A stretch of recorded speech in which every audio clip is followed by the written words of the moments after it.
Ramadan tiba, Ramadan tiba, Ramadan tiba. Sudah mulai? Oke. Assalamualaikum warahmatullahi wabarakatuh. Kembali di konten Ramadan Ma'had Al-Jami'ah Al-Ali. Ma'had Al-Jami'ah Al-Ali, tafaqquh fiddin. Baik sobat santri, kita tidak terasa telah memasuki pertengahan bulan Ramadan, yang mana tidak secara langsung kita telah mendekati pada malam 17 Ramadan, yaitu yang kita peringati sebagai malam nuzulul Quran.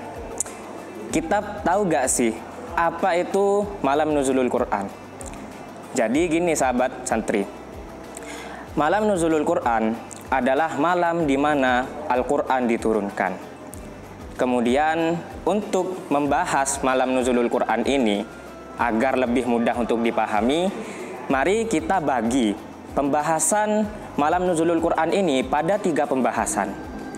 Yang pertama itu adalah pembahasan kaifiyatu nuzulil Quran. Apa itu? Yaitu bagaimana cara turunnya Al-Quran, yang mana dalam pembahasan ini terdapat 2 tahap turunnya Al-Quran. Kemudian pembahasan yang kedua adalah pembahasan tentang hikmah diturunkannya Al-Quran dengan 2 tahap. Dan yang terakhir, ini pembahasan yang terakhir adalah membahas tentang hukum merayakan nuzulul Quran. Baik, kita langsung membahas tentang pembahasan yang pertama, yaitu adalah bagaimana cara turunnya Al-Quran. Kita di sini pernah kebingungan gak sih? Kita merayakan malam nuzulul Quran pada tanggal 17 Ramadan. Akan tetapi ketika kita melihat ayat pada surat Al-Qadr, Inna anzalnahu fi lailatul qadar, sesungguhnya kami menurunkan Al-Quran pada malam Lailatul Qadar, yang mana kita tahu bahwasanya malam Lailatul Qadar itu terjadi pada salah satu hari pada 10 hari terakhir bulan Ramadan.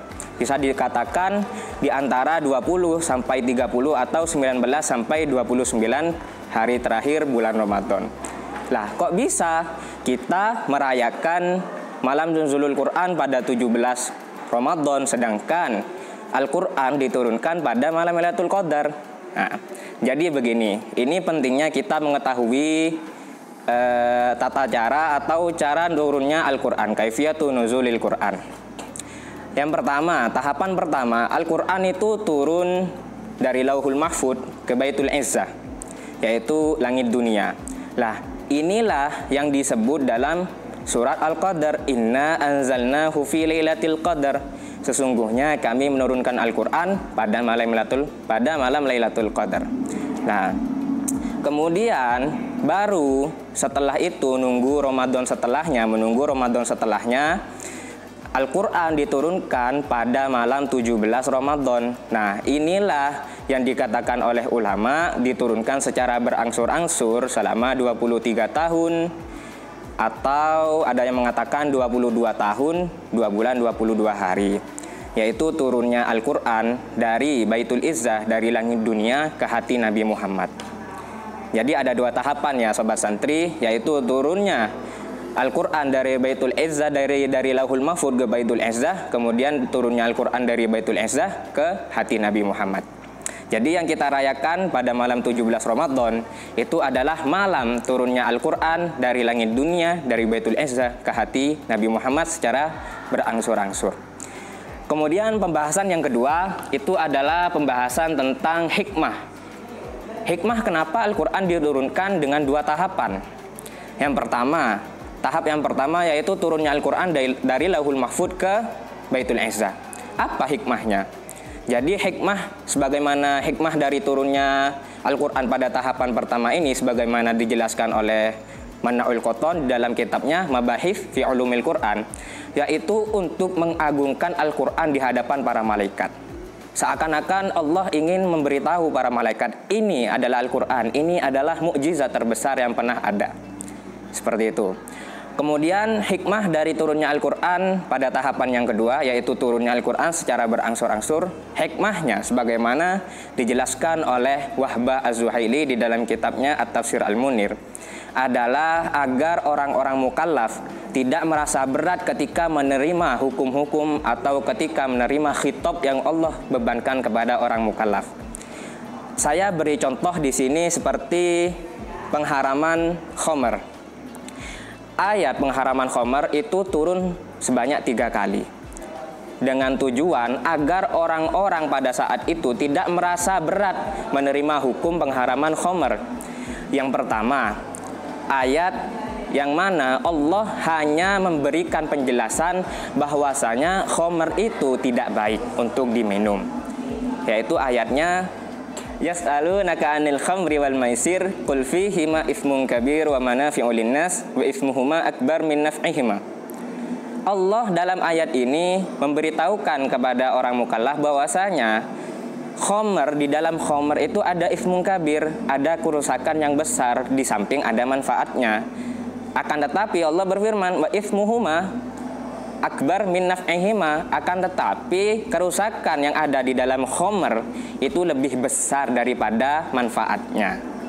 Jadi pada ayat yang pertama ini Allah hanya memberi wawasan atau membimbing bahwasanya, memberitahu bahwasanya khamr itu tidak baik, tidak sampai mengharamkan. Kemudian yang kedua, ayat yang kedua baru turun untuk mengharamkan tapi tidak secara menyeluruh. Yaitu ayatnya, ya ayyuhalladzina amanu la taqrabus salata wa antum sukara. Wahai orang-orang mukmin, janganlah kamu mendekati salat, janganlah kamu melakukan salat dalam keadaan kamu sedang mabuk. Nah, ini baru khamr diharamkan hanya untuk orang yang ingin melaksanakan sholat.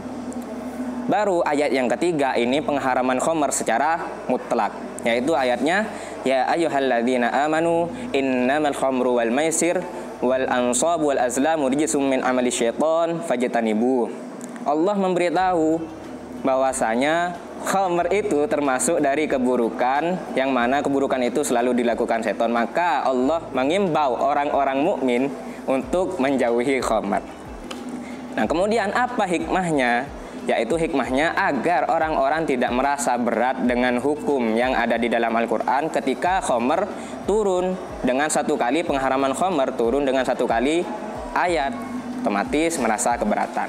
Oke, kemudian pembahasan yang terakhir yaitu tentang hukum melaksanakan atau hukum merayakan malam nuzulul Quran. Jadi kita di sini bisa merujuk ke fatwa dari Darul Ifta Al-Misriyah, lembaga fatwa Mesir. Lembaga fatwa Mesir mengatakan begini, bahwasanya merayakan hari-hari Islam atau bisa dikatakan al-munasabat ad-diniyah, hari-hari dalam Islam, itu amrun masyru', adalah perkara yang dianjurkan, yaitu dianjurkan untuk dilakukan. Berdasarkan apa? Yaitu berdasarkan firman Allah, wa dzakkirhum bi ayyamillah. Ingatkanlah mereka dengan hari-hari Allah. Nah, jadi hari-hari Allah ini bisa dikatakan Isra Mi'raj, Maulid Nabi dan lain-lainnya. Kemudian apakah nuzulul Quran termasuk dari ayyamullah, termasuk dari hari-hari Islam?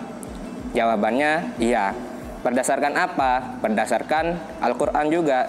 Ada firman Allah, qul bi fadlillahi wa bi rahmatihi fabidzalika falyafrahu. Allah berfirman, senanglah, berbahagialah kalian dengan adanya fadlullah dan rahmatullah. Apa itu fadlullah dan rahmatullah? Jadi ketika kita melihat tafsir At-Tabari yang mengutip pendapatnya Ibnu Abbas dan Sa'id Al-Khudri, di sana menjelaskan fadlullah itu adalah Al-Quran. Kemudian rahmatullah itu adalah ahlu Quran, ahlinya Quran. Jadi di sini kita bisa pahami, kita itu harus bahagia, harus merasa senang dengan adanya Al-Quran, fadlullah, dan dengan adanya ahlul Quran, yaitu rahmatullah. Bagaimana kita merasa senang, bagaimana bentuk kita bahagia dengan adanya Quran? Yaitu dengan cara merayakan malam di mana Al-Quran itu diturunkan, yaitu malam nuzulul Quran. Baik sahabat santri, mungkin itu saja yang bisa saya jelaskan. Kurang lebihnya mohon maaf. Assalamualaikum warahmatullahi wabarakatuh.